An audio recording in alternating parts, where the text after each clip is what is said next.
Welcome to the technical presentation outlining the major project of our B.Tech electrical. This is me, Yajat, Mehta, and this is my project partner Parth, Ambrish, Vyas.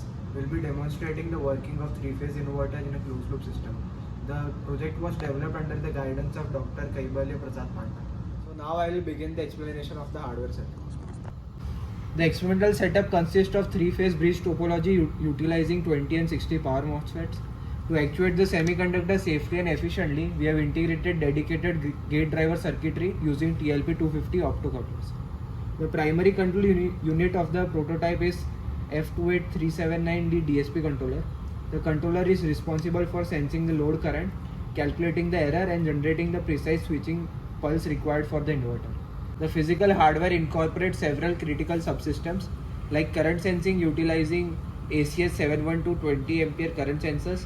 Power supply and SMPS module is employed to provide an isolated 15 volt supply to the gate circuitry.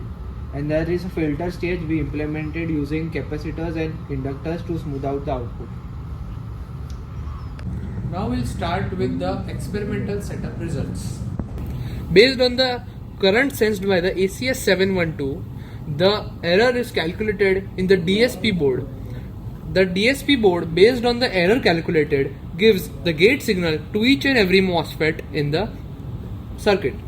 Then, at the each MOSFET, we observe at VGS this type of signal as a gate signal. Then, across the load, we measured phase to ground voltages.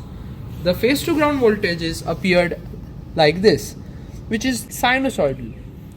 Then, across the load, we measured two-phase output voltage, which was also 120 degree phase displaced.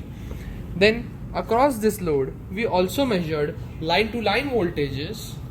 This line-to-line voltage is also nearly sinusoidal. This is the closed-loop tracking that we observed in the CCS, that is Code Composer Studio.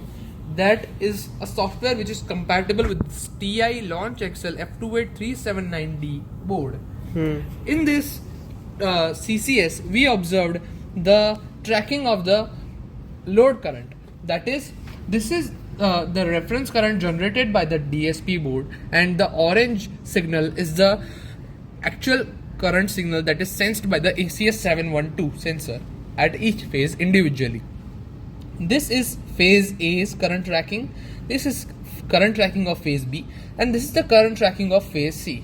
So the voltage and current across the load are as follows. This is the voltage across the load, which is nearly sinusoidal, and this is the current through the load, which is distortion free and sinusoidal. So this was the end of our technical presentation. Thank you.